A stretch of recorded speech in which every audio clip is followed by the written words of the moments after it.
Hello and welcome to the Build with Bear Workshop. My name is Pat Bear. I'm here to build a Lego set and celebrate Halloween a day early, and I'm also here to hang out with all of you. And I'm going to start things off by throwing the Bear Cave, the Lego, the site, the Tier 2 blue emotes. If you are currently a subscriber to the Build with Bear Workshop, you can reply with those emotes. If you are not yet a subscriber, you can say hi. You can use other people's emotes, and if you feel like being a lurker, well, you can go ahead and lurk. I won't do this the whole stream, but I might do it sometimes. Lashbrook is here. Hello, Lashbrook. I'm Bat Pear, the alternate reality version of Pat Bear. I'm from a Halloween dimension. Not trying to spook you, but there's someone behind you. What? Whoa, no! I looked the wrong way at first. Hey, there's Devil Man. What had happened was, a few years ago, I got these very cute cat ear things that have Velcro. Hey, Lord Cratchison, and they clip onto your to just the headphones, and you can just pop them on, and they're cute. And it's just like I got those to have something. But then I started using the background remover, and it turns out the background remover removes that just removes them, does not like those ears. So didn't wear them this year. And instead, this was the background image that I used, slightly altered, for my Devilman Crybaby video, which I'll talk about in the second hour, but I'll link right now. The most recent episode of Pat Bear's Anime Club, because, you know, Halloween and such, I rewatched all of Devilman Crybaby. And it is not lost on me, I did not say this in the video, but I will say it here on the live stream, that I did indeed watch some of this in a hotel. I talked about being in a hotel lobby. I don't say in this video that I was in a hotel lobby going to a funeral. And I did watch some of Devilman Crybaby in and around that funeral. Not during, but before and after. Finished that show up the night of after a funeral. And that just happened. That was just reality of it. Because of timing. Because I wanted to make that video.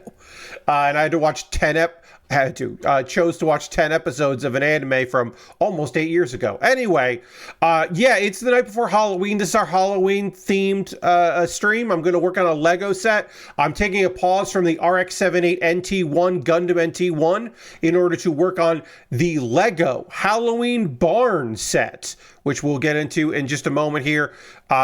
Hopefully on Saturday, I remember to remove this and it's not there. I should remember to remove that on Saturday.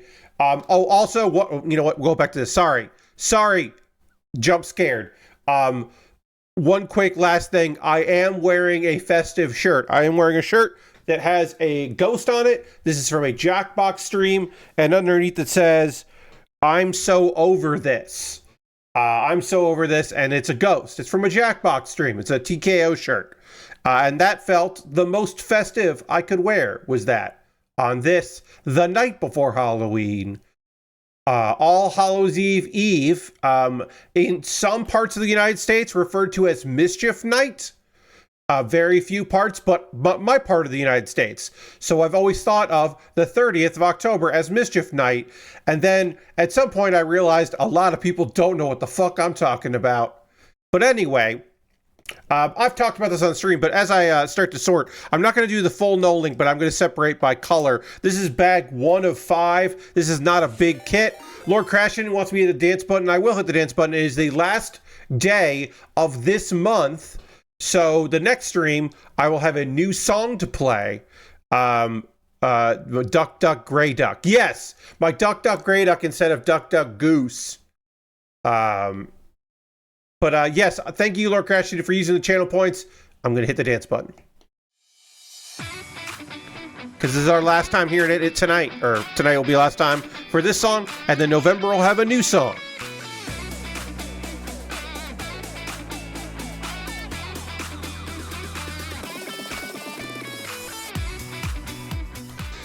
And then in December, I will pick a Christmas-ish song that maybe I can, hopefully I can dance to, but I will try to find a appropriate song.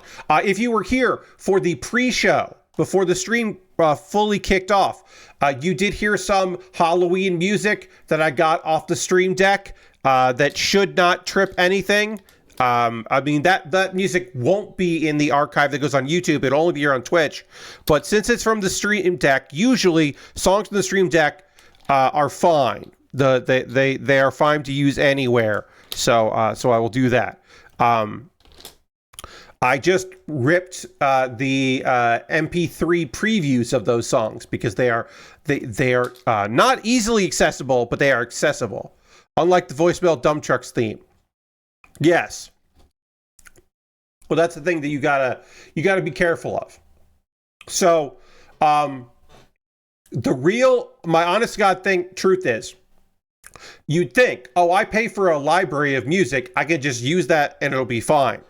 And that's generally true, except if the song that you have picked was used by people who decided to monetize videos with that song in it, and then they're a big enough deal on YouTube, and then they then automatically, anytime you use that song, they come after you, even though they don't have any more rights to it than you do.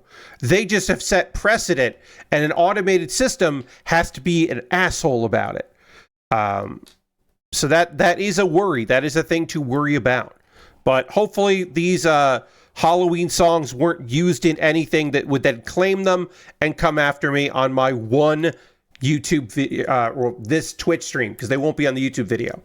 Fun fact, my dramatic music that plays, the dramatic transition that I do every build stream, that song, a copyright claims comes up every single time, but you can use this, it's okay, but for whatever reason they just need to tell me, and it comes up every time I post a video with that. Should I change to a different song?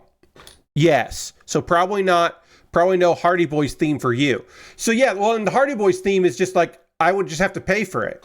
You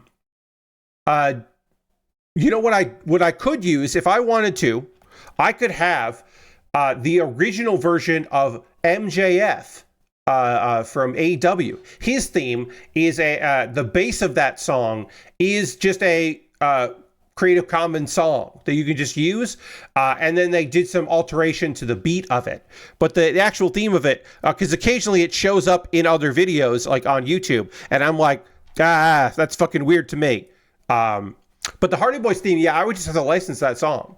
I would just have to pay for the library access to use that song, and it would be fine. I'm not gonna, because I don't pay for any music licenses. I just use music that does not require payment,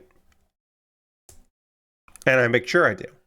I also, I will not do this year. I'm telling you right now. We're starting by building a skeleton, everybody. We got a skeleton here. Here's a skeleton. You may remember last year I did a Minecraft-themed Lego set, which had skeletons in it, which was, that's Halloween themed. This year, changing it up a little bit by doing an actual Lego Halloween set. So we start with the skeleton, put it right there, and then we'll turn the page and start building the base of our Halloween barn. So my promise, 2026, I'll have new music that plays. I've been using the same music from one guy for my pre-show music for like probably 2 years now, and it's long overdue. Let's see, I gotta do the 368. Great. It's long overdue for me to upgrade that music to other music. So I used to use Twitch had a music thing. Twitch has tried a bunch of shit over the years to like they had Twitch Soundtrack, like was a service where you could upload music. And so I would just play that, and there would be a holiday theme, and I would do that, and I would just go from playlist to playlist, pulling some songs and just playing music from that list. And then eventually they gave up on that, and I then found this music, and it is stored locally, and I think that's better than streaming music. themes, like, and that way. So like, whatever music I change to will be like MP3s or WAV files or whatever, or FLACs, I guess, that I will have locally instead of using a free service to just stream music from, just because that way I'm not streaming down and then uploading at the same time. It's just probably smarter for my internet connection, which occasionally is bad. But I will change that.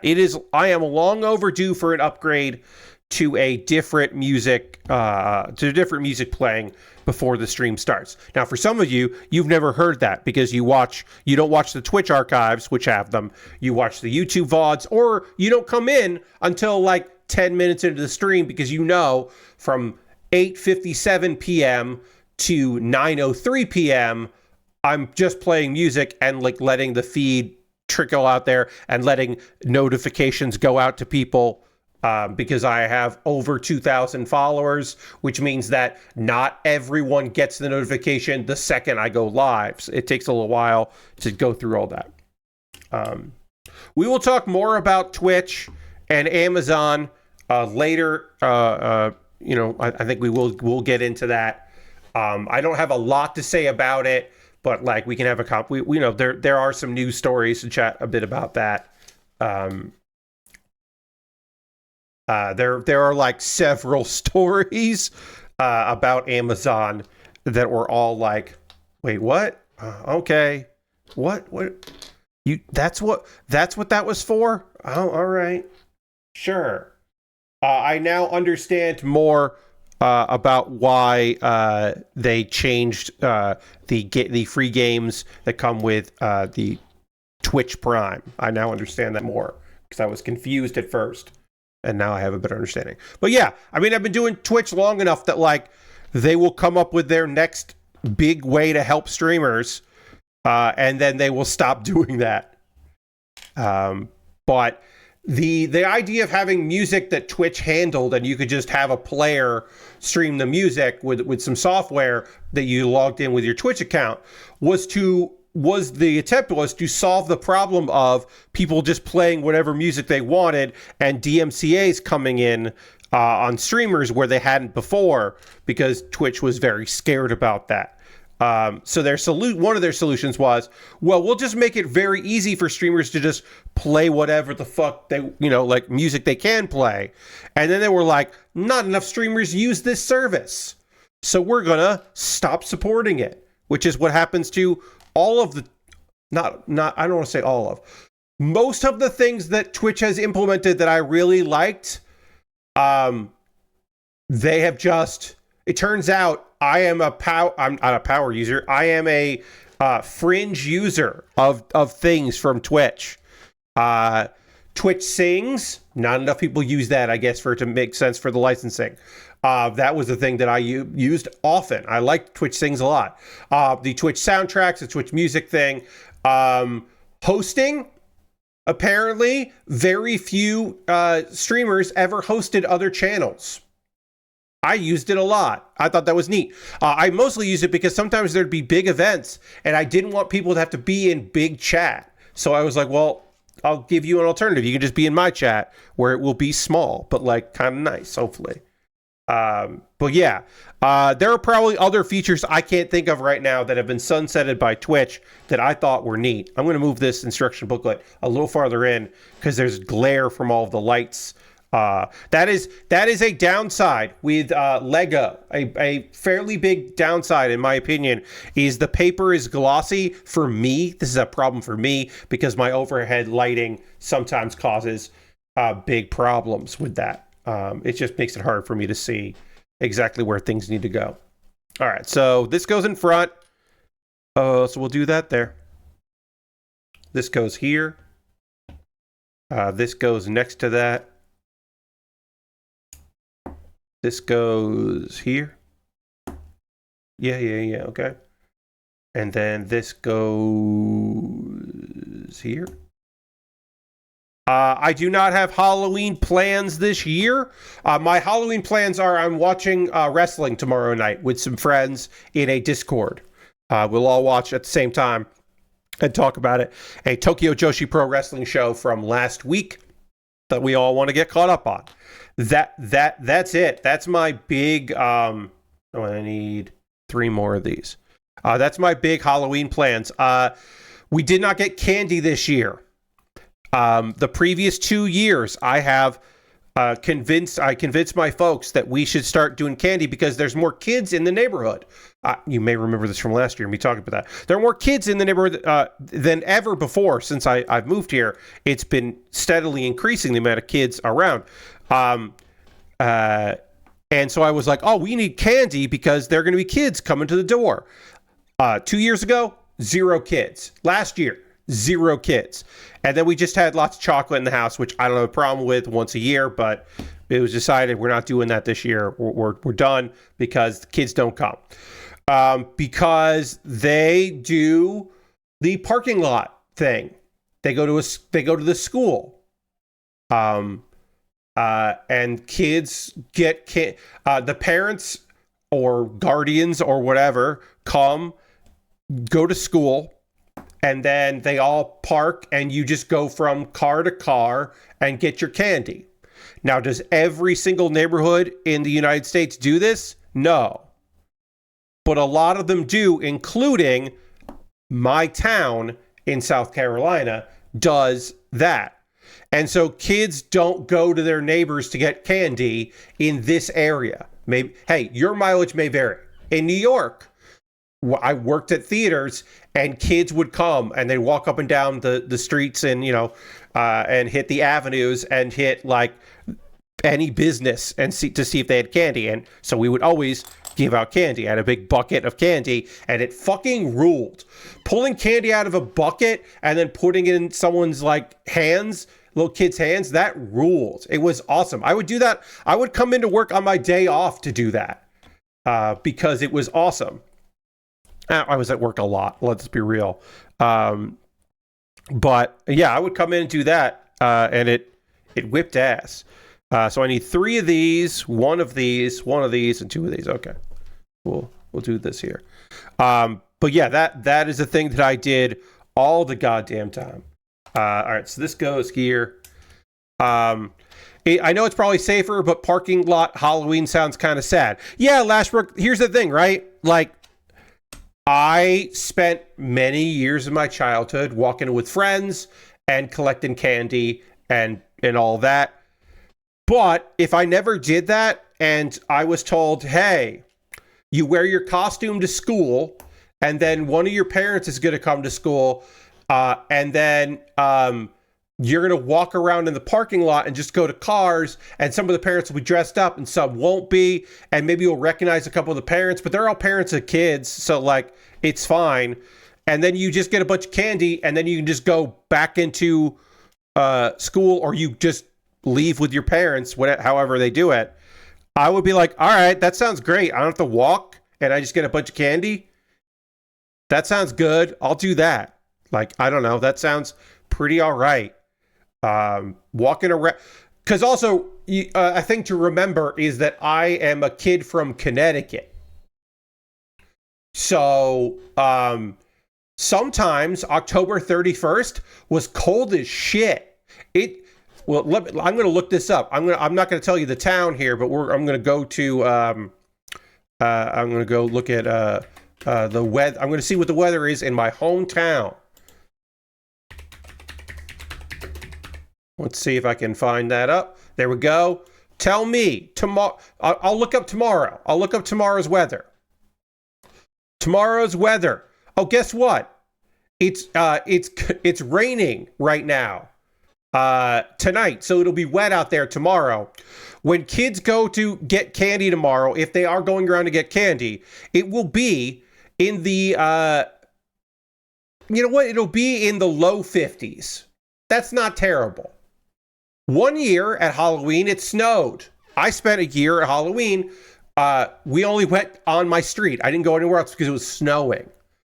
And many years it rained because it's fucking fall. And what are you going to do? So, like, I had some years that it fucking sucked. So I think I'm okay, when I think about that. But I'm sure there are parts of the United States totally cool weather-wise. Not every neighborhood is Halloween accessible these days, so it's nice for them to have some way to give out candy for more kids. I think my neighborhood had it last Sunday. Yeah, so Friday, obviously a fun night to do it, but sometimes when it's in the middle of the week, there'll just be a weekend Halloween. It'll be like the weekend before. Like, to me, Friday, that's prime going out and doing that thing day. But yeah, sometimes it's like the closest weekend ahead of it. It'll just be Halloween and you do it during the day, which I don't think, it's like, it's safer.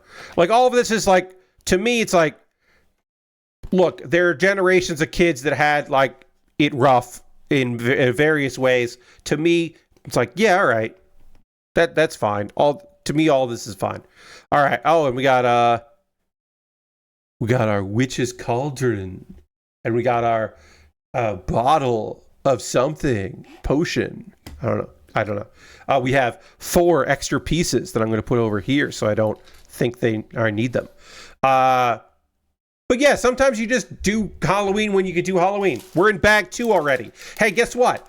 By the end of the stream, we're going to be back working on the RX-78 NT1 Gundam NT1, I think. I think we'll be back to it. I don't think this is going to be the full stream. Maybe it will be. Maybe it'll get more complicated as we go. Or maybe it'll be like, there's 10 minutes left. I don't care. We're not going to go back to it. We'll see. All right. So I'm just going to be separating by color here. I'm not doing the full knolling because there's not a lot of this to do that with. But separating by color just makes my life easier. So we'll do that.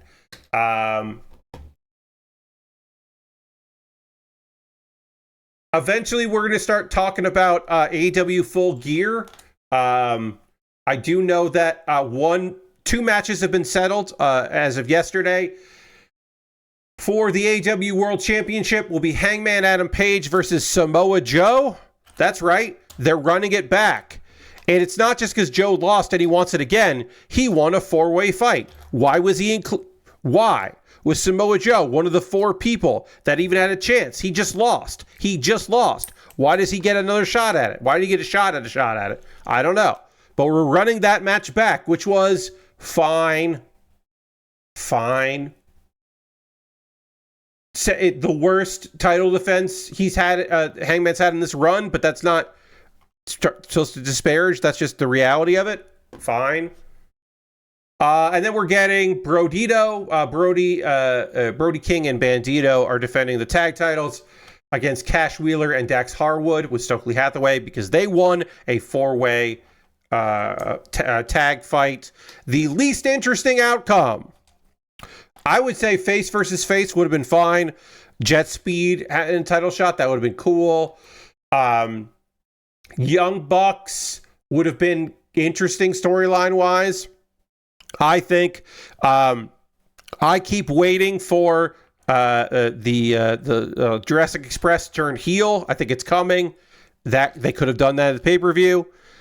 Instead, we've got FTR. Now, are FTR going to win the belts? Unfortunately, I think they are. I think FTR are going to win the belts because, and at the end of that match, or the week after, will be the return of Adam Copeland and Christian Cage, and they're going to go after FTR to get those tag belts. That's my guess. So we can get a Cope and Christian tag run. And that'll probably be at World's End at the end of the year. I don't know.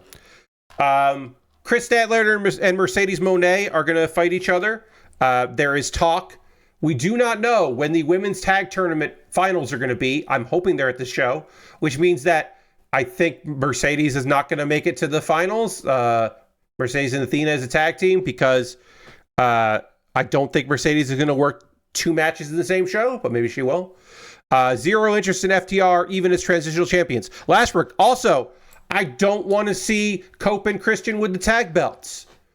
Stop it. I don't want to see old WWE guys with belts in AEW. Stop that. Stop it. So hopefully we don't have that, because like I said, I think that would suck shit. So hopefully we don't. But, okay, so this goes on here. There it is. Great. So yeah, hopefully we don't have that. But I don't need FTR to be champs again. for a long time. I don't need it. The idea, look, okay. Let me say this. The idea of Stokely Hathaway walking to the ring with each of the tag belts on his shoulders, because he's holding the belts for his team, I think that's a strong visual.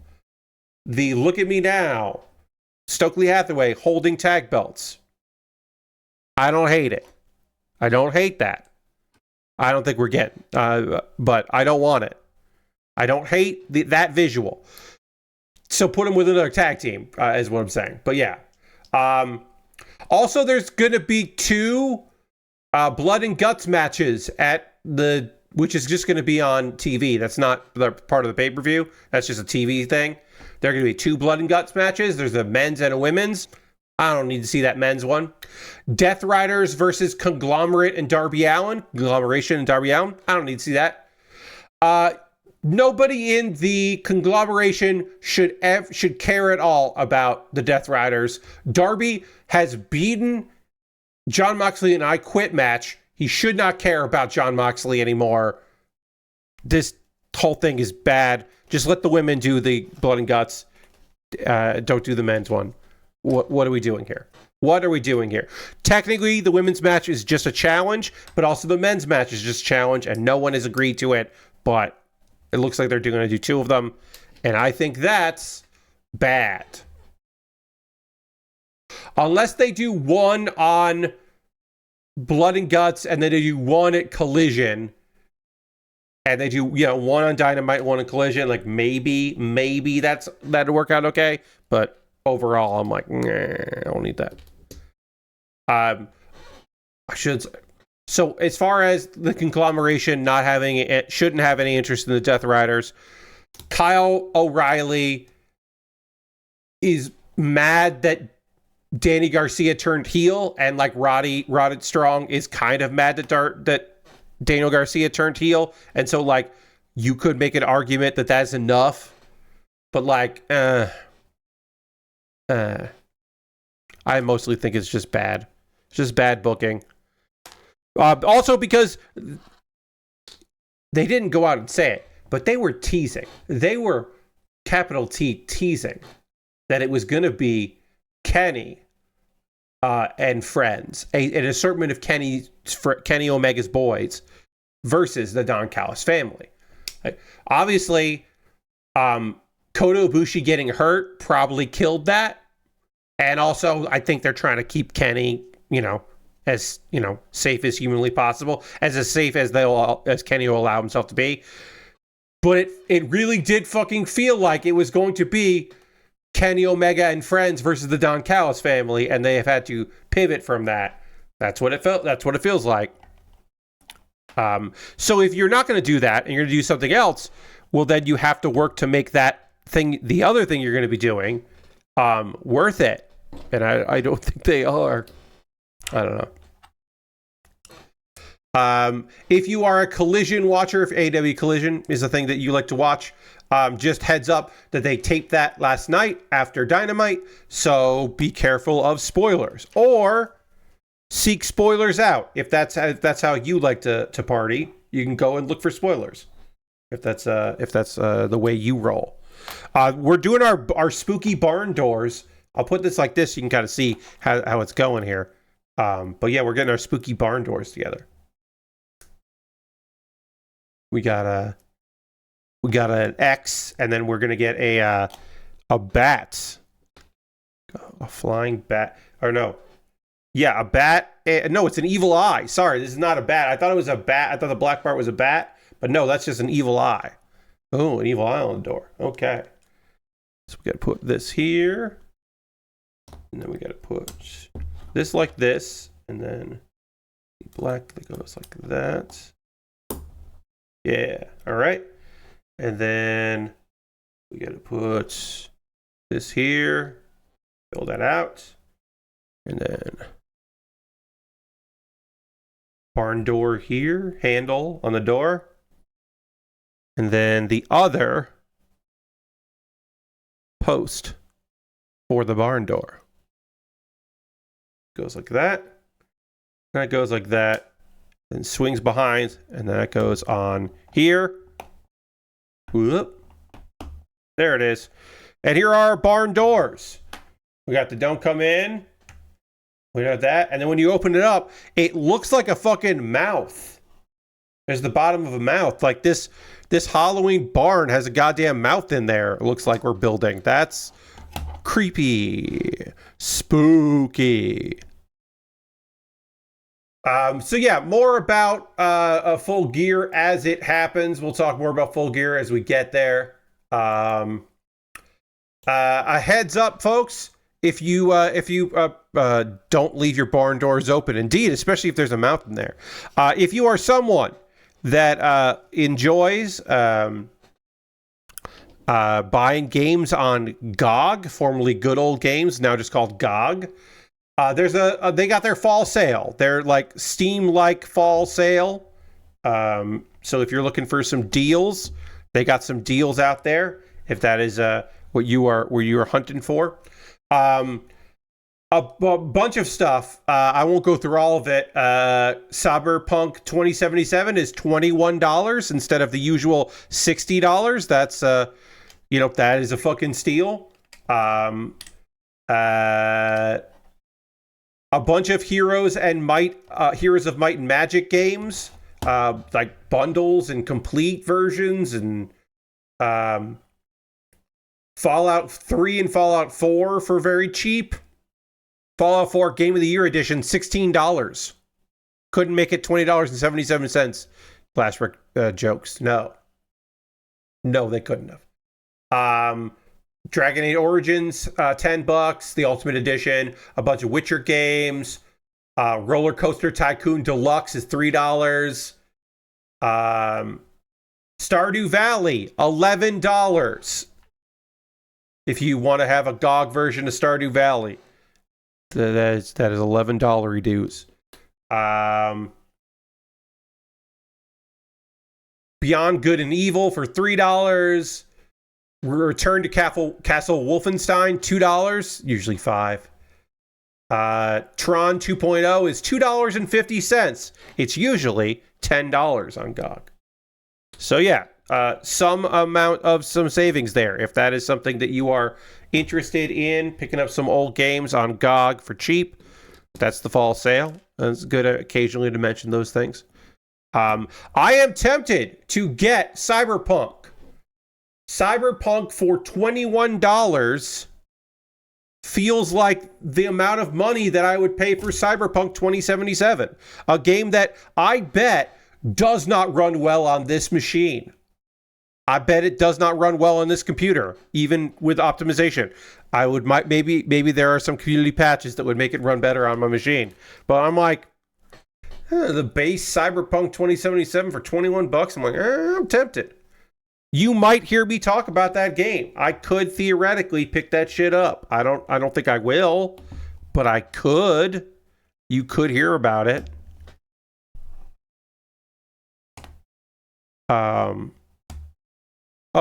These aren't even noticeable. Oh, that's interesting. And I'm going to put these on here.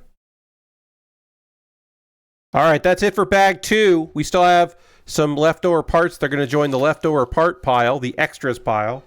Did you lose that? Don't worry about it pile. And we're on bag 3 of 5. So yeah, I definitely do think that I am going to finish this up during the stream, and we'll, with time to get back into it. Make sure bag 3 is empty. Important to do. So yeah, now I'm just going to separate by color to make my life easier to find the pieces when time comes. I could just build right out of this pile, but I don't know. It's nice to do. So yeah, let's see. There was a showcase. The fall 2025 ID at Xbox live stream came up. And there were some games that were announced for that are going to be coming that won't be just, some of them might be exclusives or timed exclusives, but most of them are just like coming to Game Pass, and then also coming to PC and PlayStation and probably Switch 1, playable on Switch 2, because indie devs don't have, not many indie devs do not have a way to guarantee that their games work on Switch 2. So they just say, like, should work on Switch 2. Puppergeist is a story about a girl named Claire. She's a witch, and she's trying to find her dog, who is in the underworld. And it's a rhythm minigame. They're rhythm-based minigames as you try to help various dogs from the underworld in order to figure out what's going on with your dog. Try to find your dog. It seemed pretty cute. Coming next year is Oasis, which is you can play it single player, but you can play up to 4 players, which is a dungeon brawler. And their physical, like, physics involved, looks like it. It looked kind of neat. I don't know. I couldn't see myself playing it, but it looked neat. So I'll give it that. Ungodly, which is a RPG, an indie RPG, that seemed all right. I don't know. Another dungeon crawler. But it got pushed. It was supposed to be coming out this year, and it's been pushed to next year.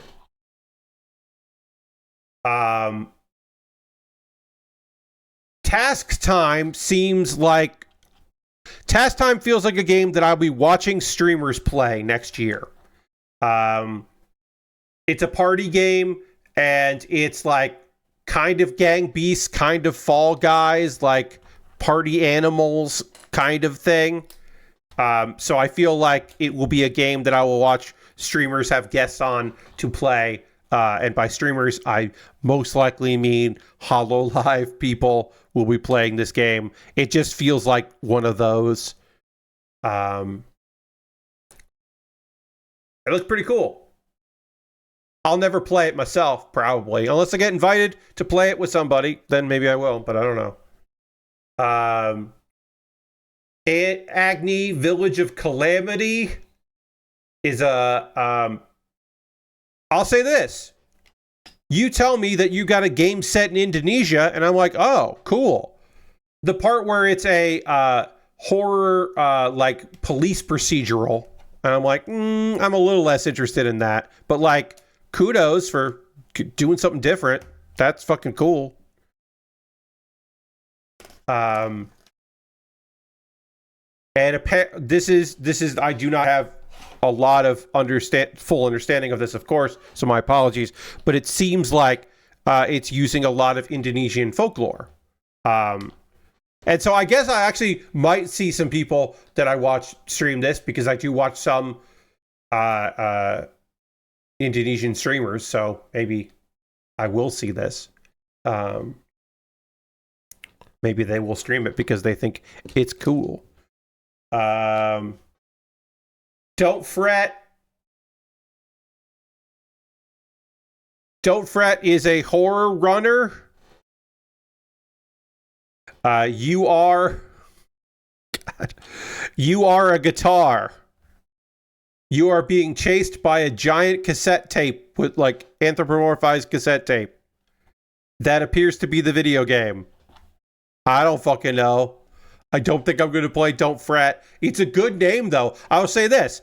You are a human, like a human hybrid of a guitar and a person. That's a good sell. If you're like, yeah, that's what it is. It's called Don't Fret. That's pretty good. I feel like they might have set up this Xbox ID with, like, hey, let's put some horror games that aren't coming out right now, but because it's Halloween, we'll showcase a bunch of horror games, because they showcase a bunch of horror games. Maybe just that is the vibe for indie devs right now, is let's make horror games like that. Maybe that's just what's selling, and so that's what people are developing. I don't right know. But Darkwood 2, which is a sequel to Darkwood, which is a game that I did not play and have no intention of playing because it just seems spooky-ooky in a way that I'm not interested in.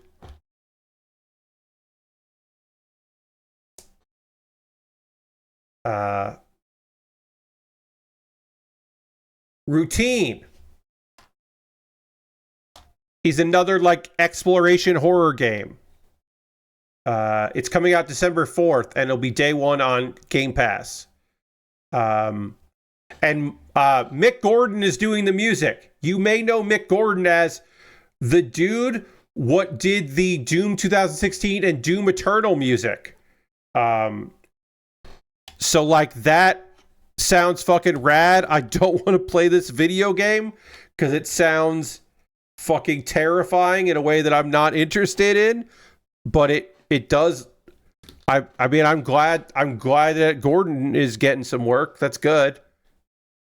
We're doing more of this mouth here, I guess. I didn't know this Halloween barn had a mouth. I knew it was a Halloween barn, but I didn't know about the mouth part. I would have still gotten it because I wanted a Halloween-themed Lego build, but I didn't know that I would be building teeth. Because when you look at this photo here, look at this photo. It's just like, oh, there's an eye. There's this thing, and I'm like, oh, I didn't see that part. I guess I didn't see that part there. But I'm looking at this, and I'm like, oh, that's kind of fun. It's like a barn face. But I didn't know the doors open to a fucking mouth. I didn't realize that was gonna be a thing. So yeah, that was a fine ID showcase. Lots of horror stuff that I'm not particularly interested in. But it's there. So a lot of fucking people were laid off at Amazon. Across the board, there were huge layoffs in mostly in the Amazon games space. New World, Eternum, which is an MMO. Basically, they're not going to get any new content, and it's not done. They're not they're just not going to do anything. They're going to support it, but they're not doing anything new, and they're canceling all their plans for new stuff.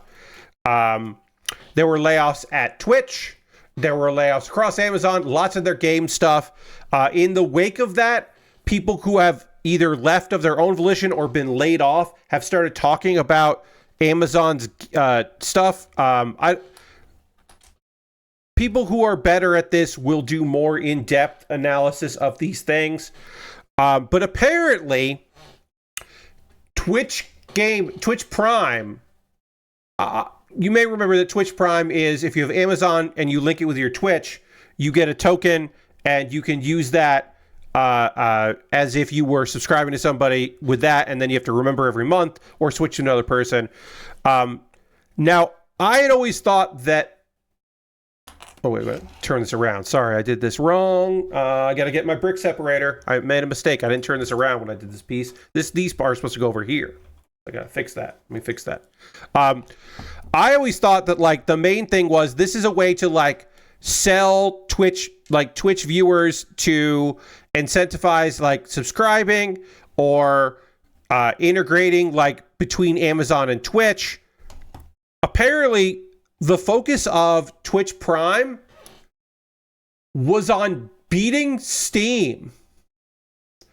Twitch Prime exists because of the free games you download.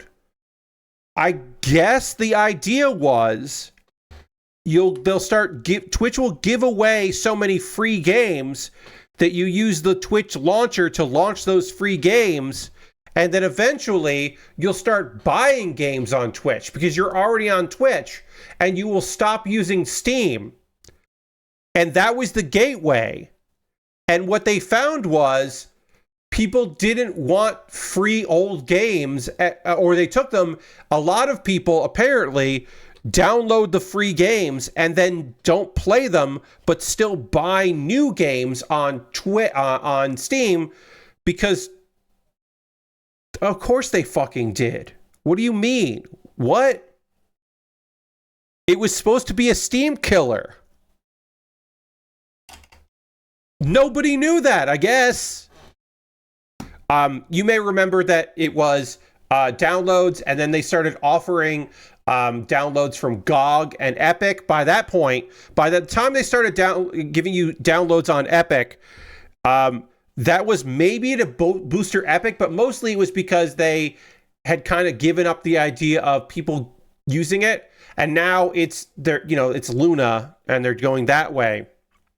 But yeah, no, Lord Crashington, apparently, like I talked about earlier, Twitch Sings, the different apps that they were trying to get people to use the Twitch dashboard, not the streaming dashboard, but the like gaming dashboard. That was supposed to be eventually turning into a full store. I never redeemed any of the games for the Amazon launcher. Yeah, so I haven't redeemed a game since it stopped doing Epic and GOG. I haven't done any of it. I did some games before, and I do have some games on that launcher, which I could use if I wanted to, but it was never a game I really wanted to play. I have played games on this very channel that I got for free, Electrician Simulator. I played that. I played because the second game was out, so the first game they made free. The first game, and it was the PC Builder sim. And there's probably a couple more that I can't remember off the top of my head. But mostly it was just like, oh, here's a game that I haven't played. I'll just play this. There was a Turtles game that I was going to play with cheats, and then it had been upgraded and the cheats weren't there anymore, but I got that game for free, so I didn't even play it on stream. But yeah, apparently this whole time it was supposed to be a Steam killer. And the people that have been talking about this were like, very clearly, to me anyway, never understood what, like, their big thing was people already use Steam, so we have to give them a better product for them to use ours. And I'm like, you need to say, like, you didn't do anything. You gave away old free games. And then people didn't want them because they didn't want to use your platform. What else did you do? But apparently that was like the big thing after the sale. Like one of the big things they did, they tried to do was they were, trying to figure out ways to integrate all this stuff. And look, if I didn't know anything about video games, if I only was a executive at Amazon and I had drank the Kool-Aid so much that I was convinced that Amazon doesn't fail, right? Like Amazon doesn't lose. They don't have bad products. They find they see a growth market. They come in, they spend a bunch of money. Then eventually they buy out whatever they were, they take over and they buy out the other stuff. And then it goes to shit because they don't care anymore because they won. Like, I understand that is the thing that Amazon does. And if you were high up in there and you are bought in, you would think that there's no way it doesn't work that way. It only works that way. And so, well, we've got money and also I get this part. Okay? If I was Amazon and I had the number one streaming platform in the world, where my biggest competitor is YouTube, which people don't really like. Some people like streaming on YouTube. Some people don't. Some people do here. And I didn't have to worry about anything. I'd be like, well, we've got fucking, we're on Twitch. We have Twitch. People play games on Twitch. I could understand being so broken that you think well, they're already on Twitch, so wouldn't they want to buy their games on Twitch and launch their games from Twitch and never leave Twitch? And obviously, you and I know the answer to that is no, they have a Steam library. They want to keep playing games on Steam. People are so mad at developers, like, to this day. If you launch your game on Epic and you don't launch on Steam, people are fucking pissed off. And it's not just because they hate Epic. Or like if you took the, early in Epic Game Store when they were funding games, or, and you would have a timed exclusive, and it's like, well, my game wouldn't come out if I didn't. Well, your game shouldn't have come out then, because I don't want to do it. I don't want to give you money through Epic. I want to keep going. I want to keep supporting Valve. They don't say that, but I want to keep I want the shit I want on the place I want. Like, Amazon was never going to beat Steam. And they probably spent a lot of fucking money trying to beat Steam. And none of us knew they were trying to do that. It's fucking incredible. I'm only going to talk about this for like 4 or 5 more minutes, but like, it's unreal to me. Again, I can kind of fucking wrap my head around it if I try to think like a fucking idiot. If I only think about it from the perspective of a dumb executive at Amazon that has never seen failure outside of their games division, like launching video games that nobody fucking wanted to play. Like the part where they couldn't fucking make video games that people wanted to play. And of course, then their MMO, which people were liking, suddenly goes away. Mentioning that you were competing with Steam for a long time when nobody noticed that is hilarious. Now, so Lord Crashing, I should specify. The person talking the most about this is no longer an Amazon employee.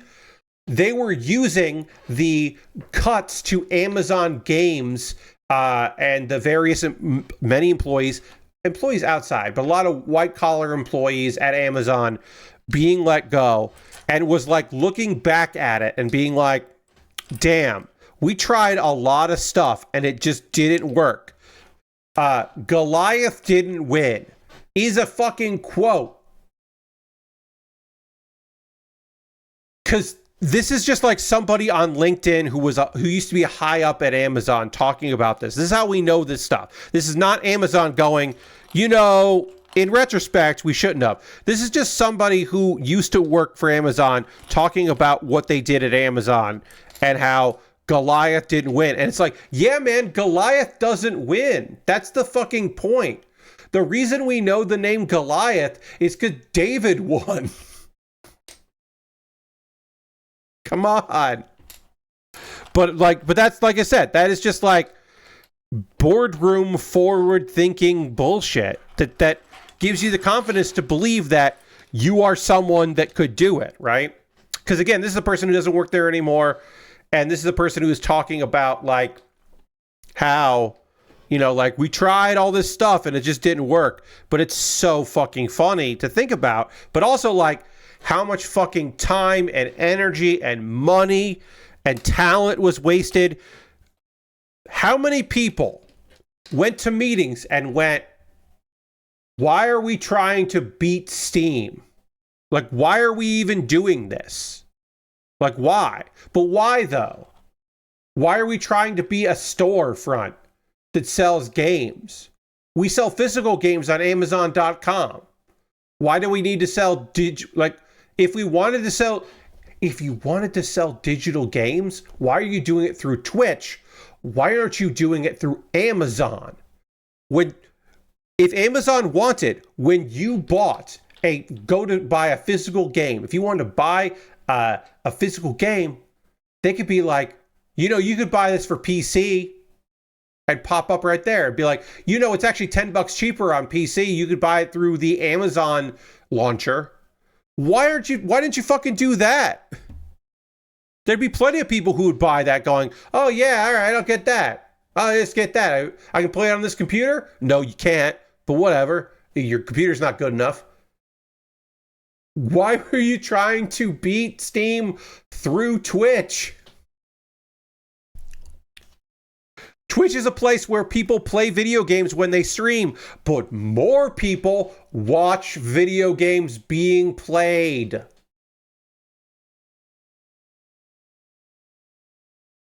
Twitch's competition is not Steam. Twitch's competition is YouTube and TikTok. Crazy. I feel insane reading this stuff.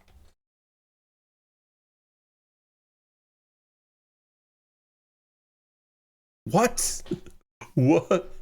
Come on. So much time and energy wasted for nothing. Nothing came of it. Because spoiler, apologies for the spoiler, they didn't beat Steam.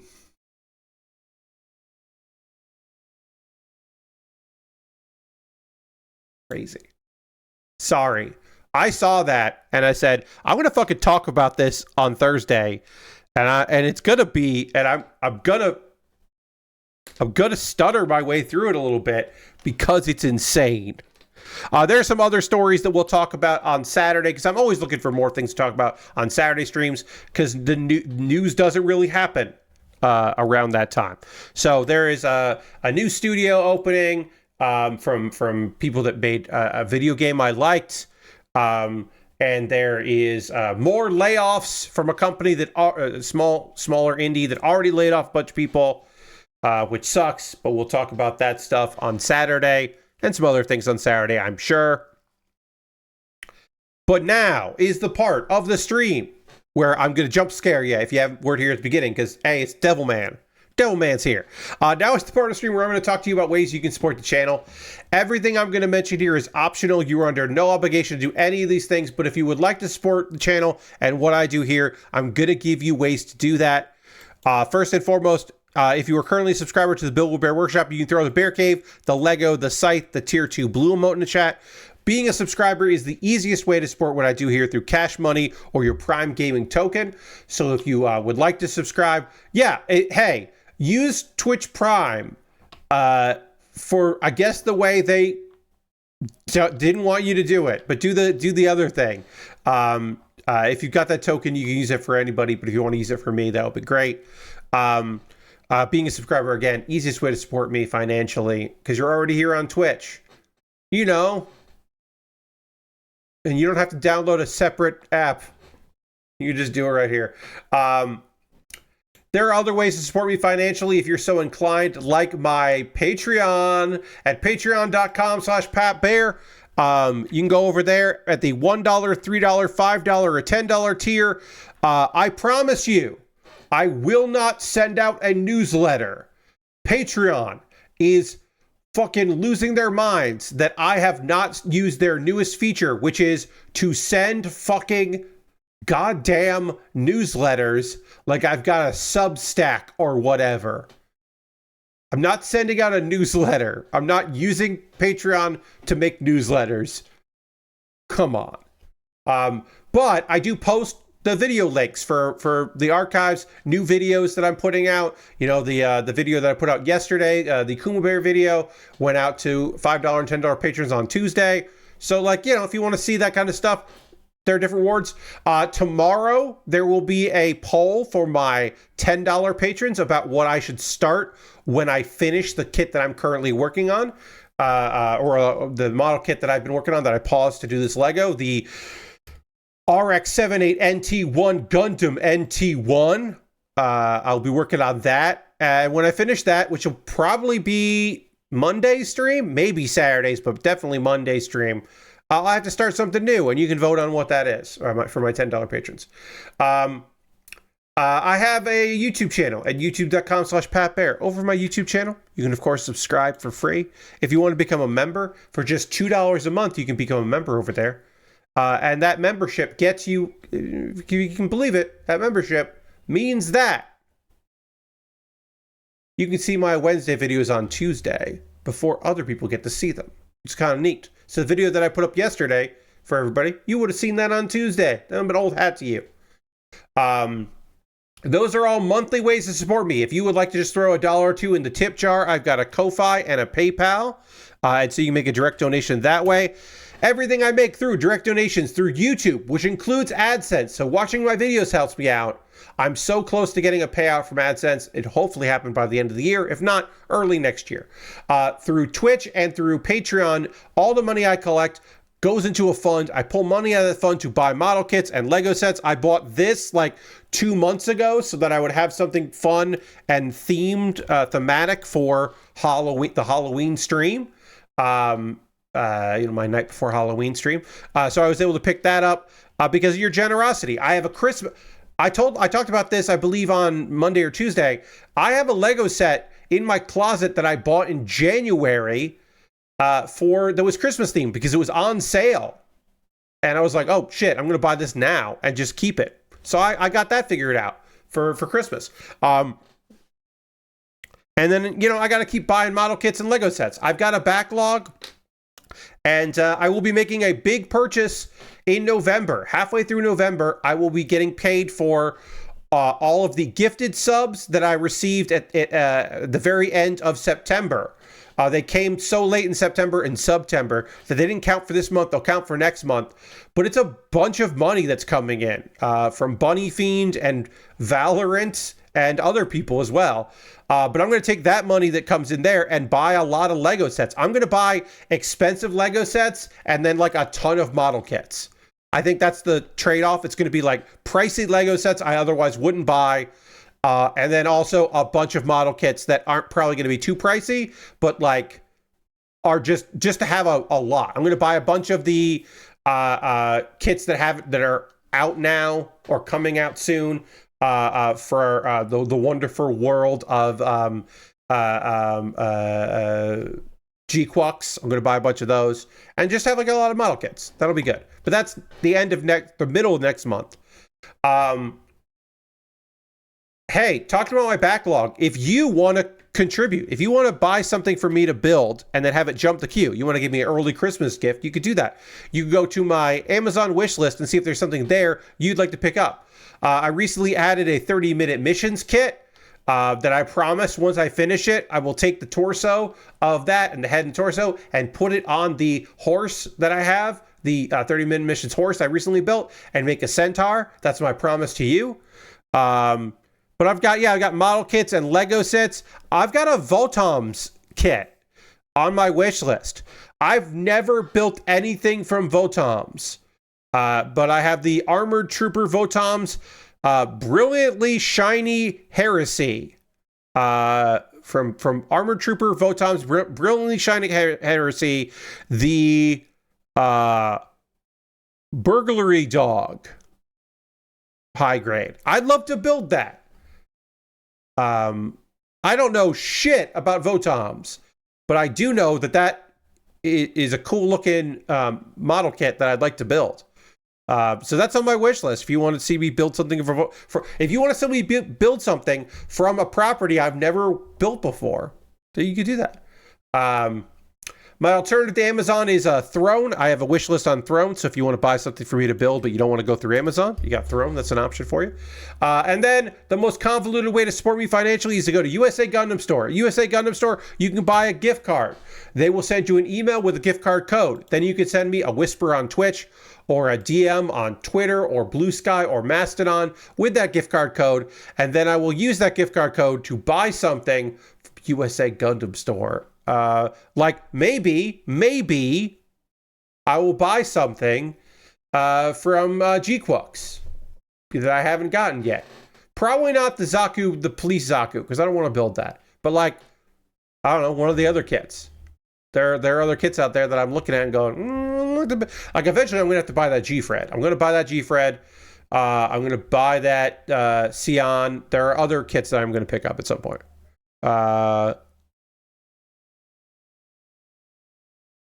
Ooh.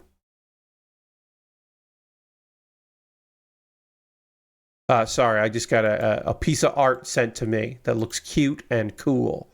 It's just from a friend. It's nothing related to the stream. I just got sent it and I went, ooh, because I think it's rad.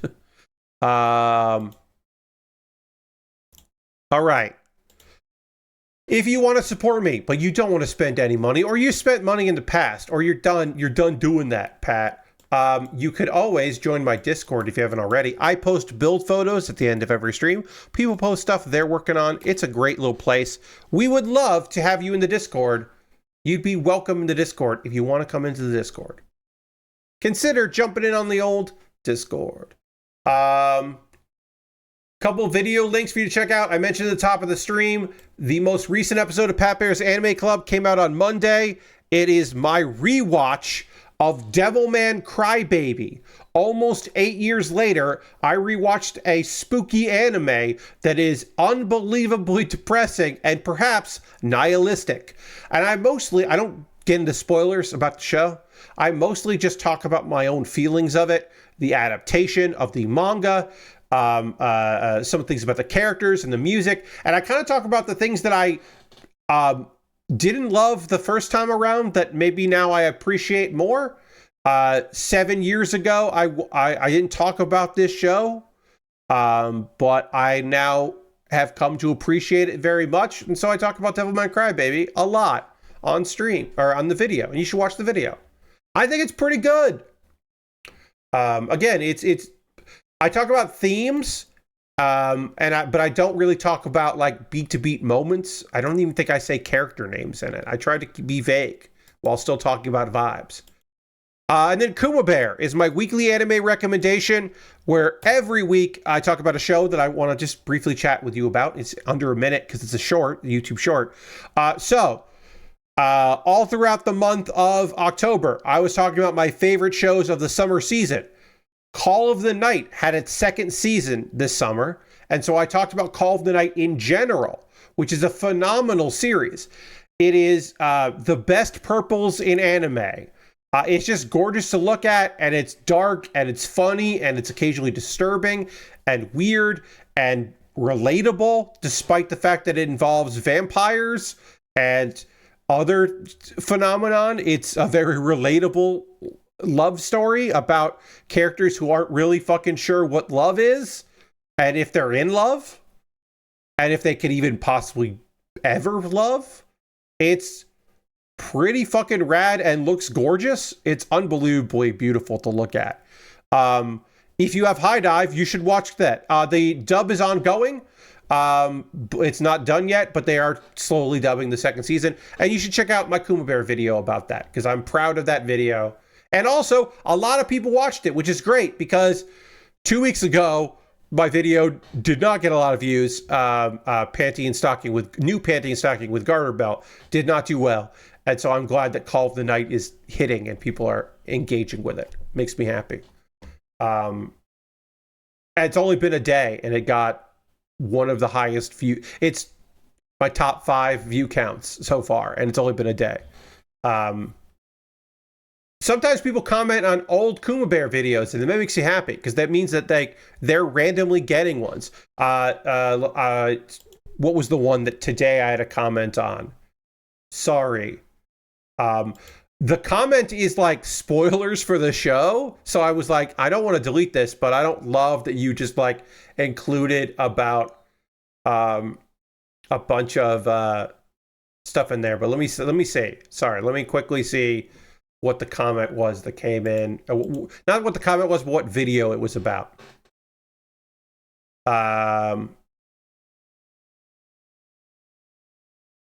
Oh yeah, the wrong way to use healing magic. Why did someone want to talk about, why did someone read that now? And they mentioned something that happens at the end, but whatever. That video is, let me see if I can, I don't even know if I can actually see when that video came out. Let me see if I can figure that out. Hold on, let me see. Will you tell me info about this? No, I did not include that. Okay, no, that's from April. This video that just got a comment was posted April 17th, 2024. So over a year ago. And it only has 508 views. But it reached somebody. And that makes me happy. Somebody saw that today. Cool. I don't know. I'm pleased with that. Anyway, to continue the anime conversation, I'm going to talk about two shows. Yano-kun's Ordinary Days, episode 5, and episodes 3 and 4 of A Gatherer's Adventure in Isekai. We'll talk about those. But to get to that, I need to drink some water. We got to listen to that song, and I got to get, dramatically transition back to the overhead camera, and we'll do all that right now.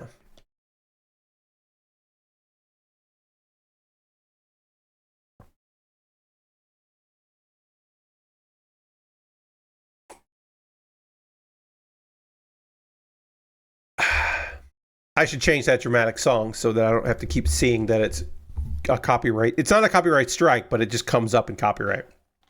Oh, Lord Crashton said no music. Ooh, my desktop audio was muted. I muted my desktop audio when I went to YouTube in case something auto-played, so you didn't even hear that. Sorry. Actually, that's great for me. That means that this one won't have that message because you didn't hear the transition music. So my apologies. I had desktop audio muted and I didn't unmute it. Yeah, because I was looking at a short and I didn't want you to hear my own. I didn't want you to hear a random short play as I went to go look at the shorts. So yeah, but now if someone uses their channel points to make me do something, or someone subscribes or gifts a sub or anything like that, or bits and coins, then you'll hear it. I fixed it. All right, let's get into this here.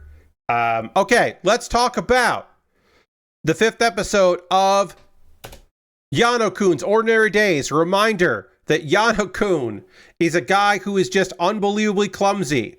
And he has that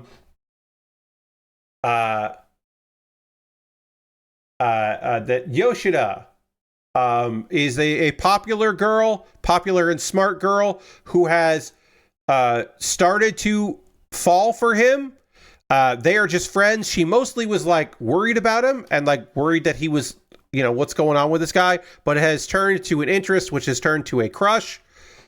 So much so that a dude that also likes Yoshida, Hashiba, feels bad. He like has a crush on her and understands that it's one-sided and it's not going to happen, but also recognizes that nothing is going to happen with Yano because he is oblivious to that.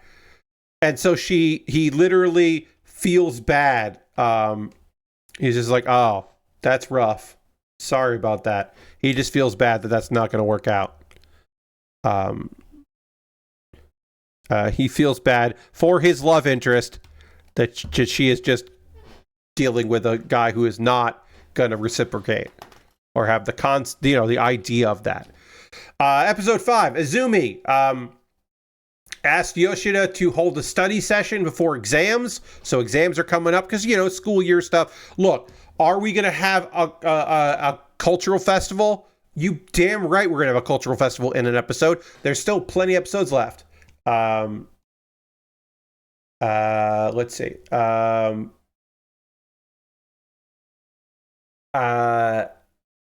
Apparently Yoshida's grades, like she's smart and like student council person and all that, but her grades are just kind of like so-so.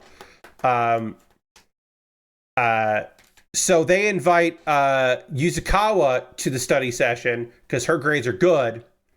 And then meanwhile, as they're trying to plan this stuff out to get this stuff done, our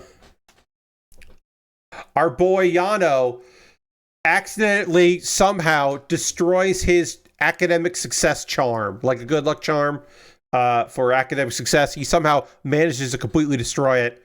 And so he gets invited to the study session just like in case, because like maybe he doesn't need to study, but maybe it will just like good luck will rub off on him because he is, just a fucking mess of a guy. Tanaka, who we've barely met in the show, but Tanaka's there. Tanaka's grades are bad. And Hashiba, who we met last episode, the love rival, his grades are real good. So they've got like a mix of like people who don't probably need this, and then people who are like desperate and really fucking need this. All right, so we got to put our big eye on here. We got our big eye. And then our big eye goes like this. And then the big eye goes up into here. Then, oh no, there's a big eye. There's a big eye and a mouth. This bard is haunted and spooky and bad news. Look out. This bard is a front for a monster, or is a monster? I don't know. Spooky. Close that. It's terrifying, so we got to close that up. All right. Oh, and then we got to put a bat on the top, and apparently vines on the side. And then I'm gonna board it up some stuff here. All right. So, Yano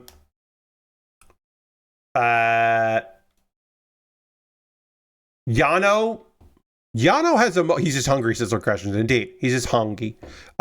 So everybody's kind of studying and doing their thing, and Yano, who at this point we don't believe has any like romantic feelings for Yoshida, but does recognize that he feels weird about Hashiba and Yoshida, like kind of like talking to each other. Then we cut to after the exams and everyone's going to celebrate. Yano picks a burger restaurant for everybody to go to. And he just kind of like picks that out. And he's, he's making a decision, which is fun, and interacting with his peers. And those are things that he never really expected to do.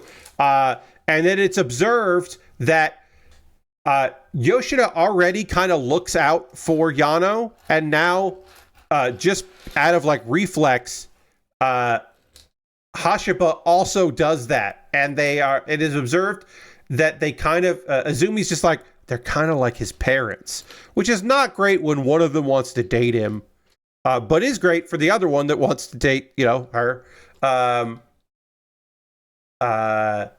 then Yano is seeing them interact, and he's like starting to recognize, like, I don't like this. I don't like them together. And like, he's maybe starting to put it together, like his own feelings. Maybe he's starting to pick that up.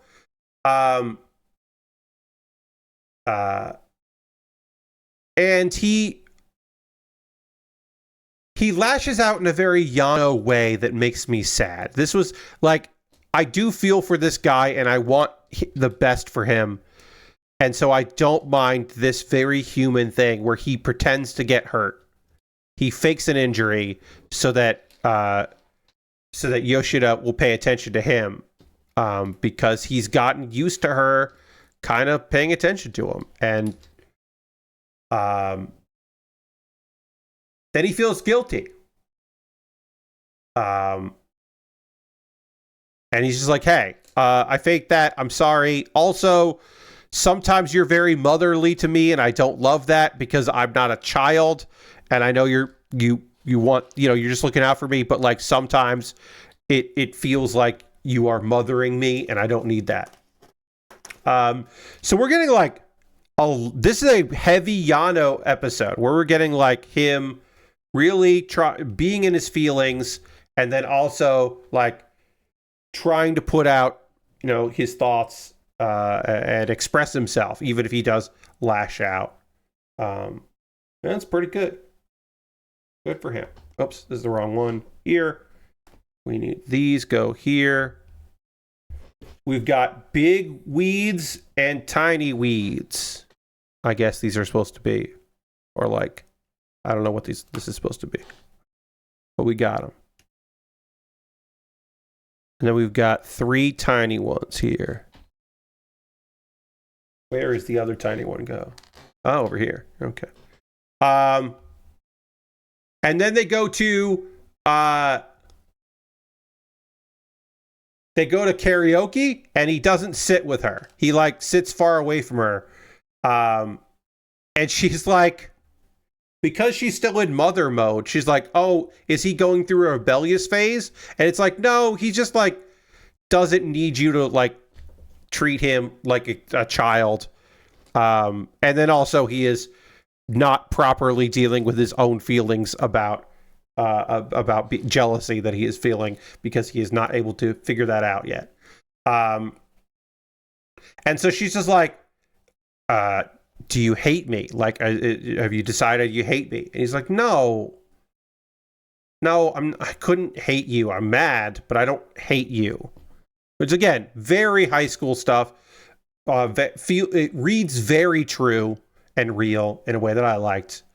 And then Yoshina's just like, by the end of it, she's like, I do not get what's going on here. I don't fully understand what the deal is and why this is happening. She's just not fully comprehending what's going on.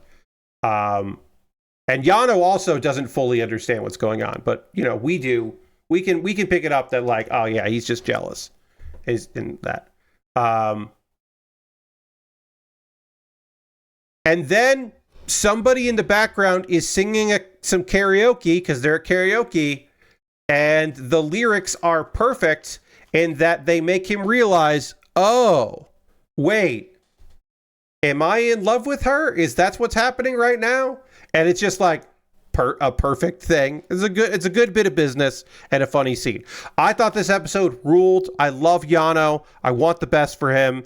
I hope that I hope by the end of this series or the season that he's not falling all the time. That he's still gonna fall, but like not all the time. And he's like, maybe he could do a little better. I don't know if he needs to be in a relationship with Yoshida. I don't know if that's necessary, but I hope that like things work out for him more. He just seems like he's just trying his fucking best. You know.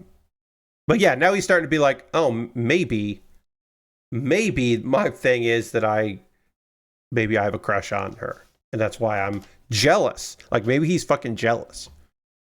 Which feels obvious to us, but to him was not obvious. All right, so I am still behind on A Gatherer's Adventure in Isekai because they put up, like, basically it started a week before I started reviewing these shows. So I couldn't I wasn't caught up on it. And then, I was a week behind because of travel and stuff and taking time off from streaming. So I haven't really dived too deep into it. But we'll talk about episodes 3 and 4. Our guy, hey, it's called A Gatherer's Adventure in Isekai. Our guy, it was isekai'd, and he's supposed to help save the world by just doing what he wants to do, and that will help things. Like, that's his mission. It's just like, do stuff that you want to do, and it will benefit. So he is just going to gather things. He did meet a eternal dragon, and that dragon, he helped that dragon have a child, and then because our guy, Takeru, is very strong and powerful, even though he doesn't believe it, he's now charged with taking B around, that's the name for the dragon, and taking B around and to help B grow big and strong and be a big, strong dragon, ancient dragon thing. So that's what we're doing here. And then at the end of the second episode, they helped some travelers, which seemed like at one point it might be going to pay off with other stuff, but that is not the case. It's just storyline flavor. Because Takeru found this dragon while he was doing some quests, and now he is... Sorry, I have to... This is very hard for me to see what This looks like, okay. So I'm doing this wrong. This goes here. This goes like this. Sorry, it's brown on brown, and my eyes just aren't picking it up. Actually, honestly, looking at the monitor, like, it looks better. Because it's not shiny. It's not reflective here in the monitor. So I'm actually able to see a little bit better about what it needs me to do here. That. And then this goes like this. It's like a tree stump. I guess I'm building a tree stump over here. I'll show you this in a lot of different angles when we finish it up. But yeah, so I assume that I'm building a tree stump here. All right, so he returns the misrule that he has been collecting, and one of the pieces is actually magic ore, and incredibly, he basically got an upgrade of a thing that he was looking for, but it's like completely rare and wild that he found it, and everybody's like freaking the fuck out that he did this, and basically Jerome, one of the smartest minor characters like in a isekai, just goes like, oh, he's really lucky and good at it, but like clueless. He doesn't have any common sense, which is a great read because he's not from this world. And so he doesn't know shit. Goes, all right, this dude just like totally doesn't know what's going on. And he's like, okay, you got to go to a different city and you're going to learn way more there. You're going to meet people. So you should go to Belcom City. You're going to learn a bunch of stuff. You're going to meet a bunch of people. This is too small a town, an area for you. So you should move on. And also there's an adventurer guild because this ore that you found, I don't have the money to buy it. And maybe the guild will have the money to get you what you need. So he's like, you should probably just go there. All right. So we put this here. We put this here, and then we have a here, evil tree brand, evil trees here. Put this there, I put that there. So yeah, he sends him off because he's like, look, because I can't buy that shit, so you should go to the big city and maybe the guild will help you out. So then Takaru's just like, you know what?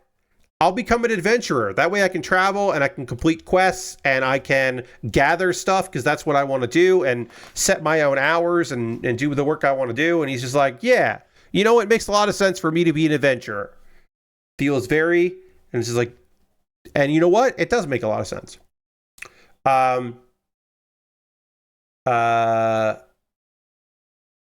So he's like, you know what? I don't even need this ore to sell. Like, I'll figure out other stuff. So he takes the ore and he combines it with a lamp, and then he makes a lamp that makes a barrier. So he takes the ore to power this lamp, which makes a barrier around it. The village that was the first people that were ever nice to him. He then is just like, here you go.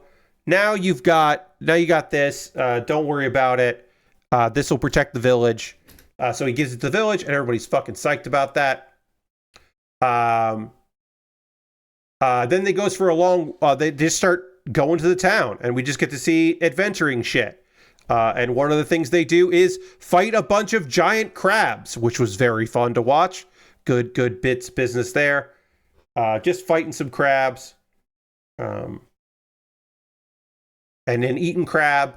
And then they go to Belcom, where it's mostly adventurers and farmers and woodsmen and just like a lot of people that are doing work, which he's not bummed about at all. Makes sense. Put it like that. And then we can put that like this. And so he goes to a guild. And we meet Ariana, who is a rabbit girl, who is a receptionist. And so then Takaru gets he becomes an F rank adventurer. But then they're like, wait, you defeated those big crabs? He's like, yeah. Oh, because he's trying to sell that stuff. And they're like, oh, Well, fuck, dude. Then we're gonna promote you because you're clearly very strong if you're able to do that. And that's the end of episode 3. And we'll talk more about episode 4 in a minute. Because we need to talk about this, which is done. So we'll talk about episode 4 in a moment. But I have completed the Lego Halloween barn, which we'll put our zombie somewhere soon. But here it is.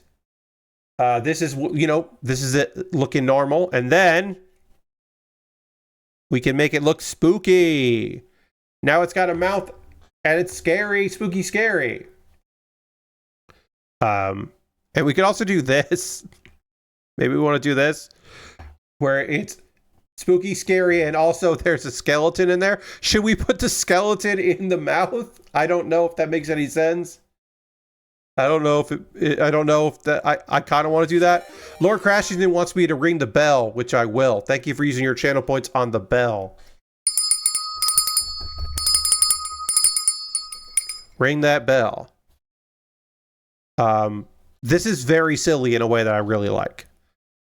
I don't know if I want to put the skeleton there. I think the skeleton I think the tell works as a door stopper. I think it's very weird that there's a skeleton in this set. I'll say that. I don't know why there's a skeleton, but there is. We could do it just like, oh, it's a decoration, it's just like, oh, this haunted, someone made this barn look haunted for the holidays. They put a skeleton in the yard, and then, oh no, wait, it's actually haunted. That's a real skeleton. Oh no. So yeah, we'll do that. We'll just put a skeleton here. I think this is very silly. Put 1 foot peg in and make it look like the skeleton is falling into it. Oh, okay. Like, well, I can't. This is flat here because that. So it's just like, I could do something like this, I guess. And that implies, oh no, this skeleton is falling into the mouth, maybe. Because this is all flat. So I'd have to do it like here, maybe. If I that, maybe I could do like that. That would imply I'm falling in, even though it doesn't clear it. It should have been their version of one of those 9-foot skeletons. That would be good, yeah. Falling backwards into it. Yeah, I don't know. I think I kind of like I'm falling backwards. Oh no. What have I done? Oh no, I'm falling into the mouth. Oh. Oops. And then there's the fun stuff in here where you've got the cauldron and you've got the potion bottle, which you can't see unless you turn it around. And that's just fun. I think that's fun and neat. I like this set a lot. Fun little set. I'm gonna have to take some photos of it.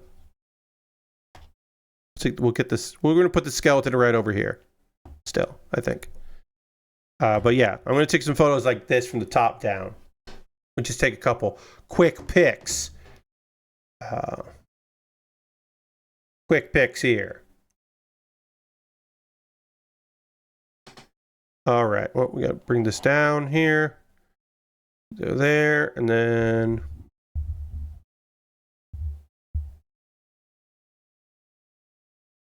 that. And then open this stuff up without moving this around too much, hopefully.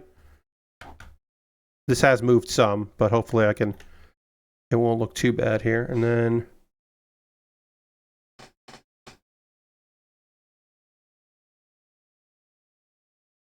okay. Come on. There we go.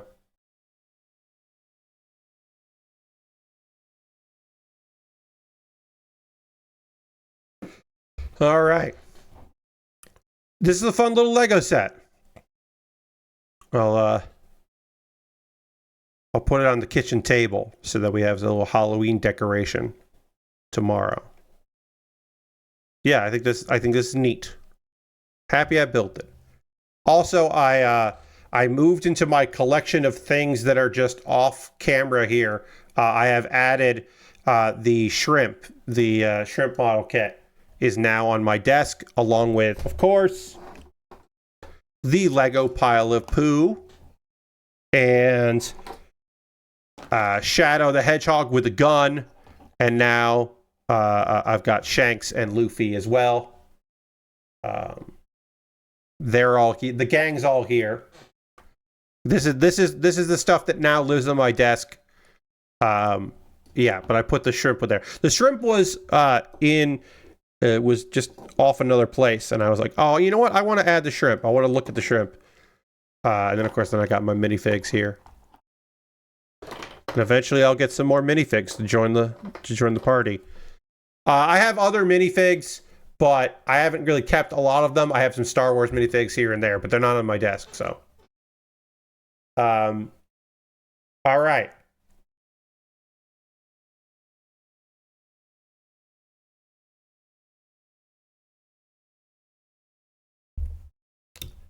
So what we're going to do now is we are going to go back and do, because we have a little time left in the stream.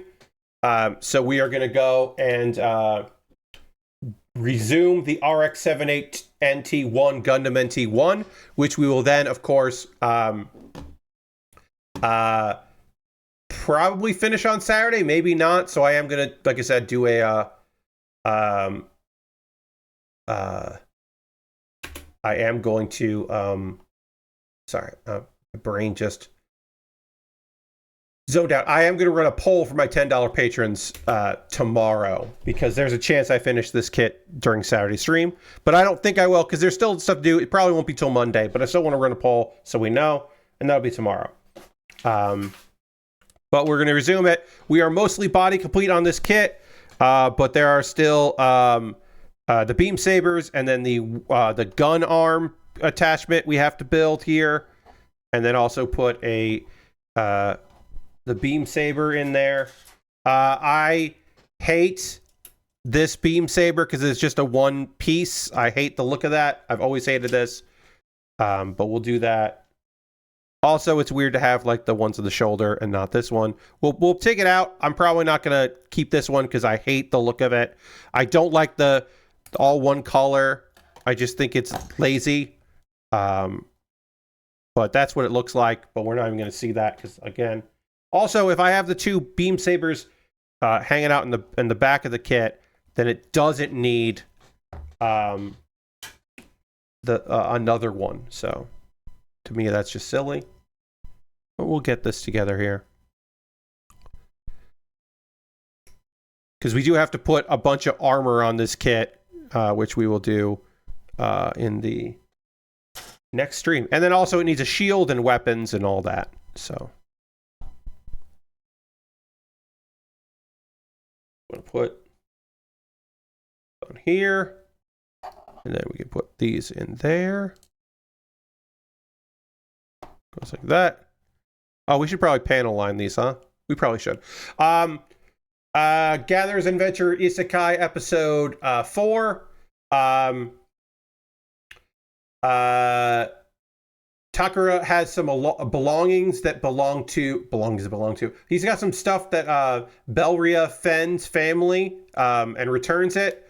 This is him doing a good deed. Finds out that the father is sick. And turns out that Takaru can use healing magic because of fucking course he can. He can do just about anything. So he heals them. And we run into Clayston, who is a lizard man. He is not like just a human with a lizard tail. He is a full-on. Looks like he's a fucking dragon man. But he's a lizard man called Clayston. He seems cool. He's in the party. Spoiler alert, he joins the party and he's fucking rad, just like a good dude. But he's like, hey, you could rank up. Like, and Takaru's like, I don't really need to do that. I'm fine with what I'm doing here. Goblins attack, and because Takaru is not a high-ranking member of the adventurers, he's not sent out to fight, even though he definitely could. He is He basically just ends up as doing healing. He's just on the job of healing because they know he can heal, and he's partnered with a little mouse girl who's a secretary for the guild, Musli, who's great. I love her. I forgot about her because she hasn't been in the manga in a long time, but she rules. She's like a fun little character. She's a fun little person there. The goblins break through, and Clayston goes to attack, but Clayston, we find out, has scars on his back from previous battles, and so he's like not in top shape. And then Takeru is just like, I gotta fucking help. I can't just keep pretending like I'm not strong. All right, I guess I gotta fucking do something. So he decides to get involved. He puts up a barrier around the healing tent to protect them, and he leaps into action.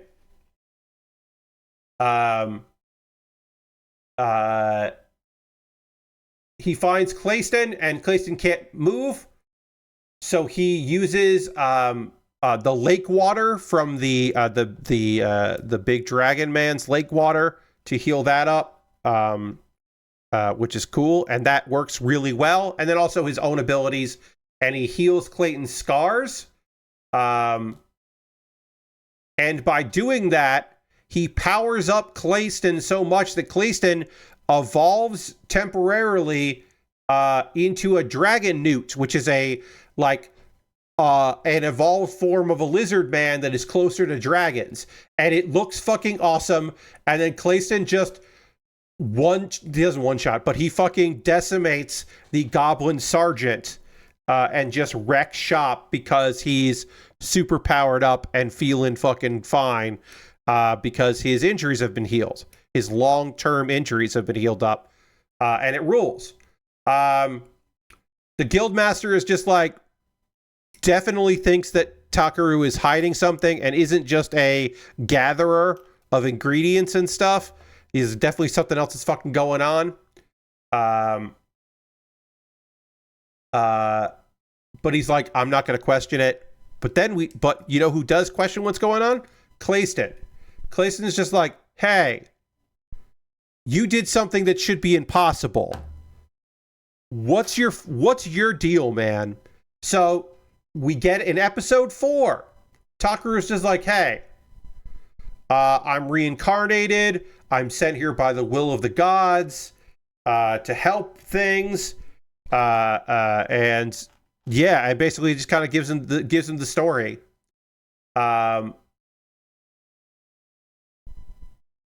And he's like, well, look, I'm very happy that you helped me.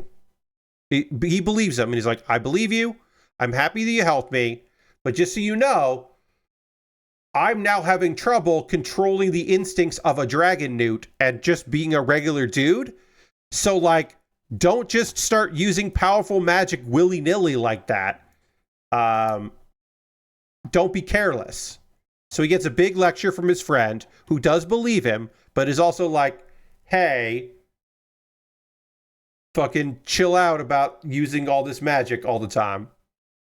And then the episode ends with Takeru going to the blacksmith district because there's something that he needs from the blacksmiths. So we don't know what that is, but we will find out soon. We'll soon find out what that is. So we have the gun attachments here, which we'll put on because they look fucking cool. Check that shit out. We'll put both of them on. Will we keep both of them up? Probably not. We'll probably put the gun and the shield on, and I'll probably take this off when the shield comes on. But right now, this looks dope. That was a good episode of episode 4. We don't know, you know, we're introduced to a major person in the party. It is very rare that an isekai has a male friend, you know, a dude bro, as the first additional party member. Usually it's a bunch of ladies. This show is not that. I will tell you, there are very few ladies that want to date our guy. It is not his thing. he does meet ladies, but they don't stick around that long. They don't join the party. Eventually, there is someone who joins the party who does sometimes identify as female, and there's another character that does have a human female form, but like they are not trying to date our dude. That is just not the way for them. But it is like, I find this to be a pretty cool show. So that is episode 4 of A Gatherer's Adventure in Isekai. We do have a little bit of time left, and that is time where I would like to hear from you, friends.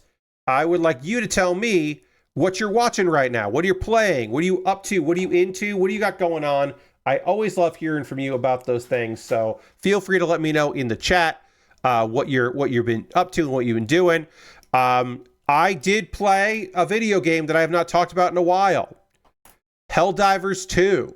I played Helldivers 2 today with the crew, the multiplayer crew.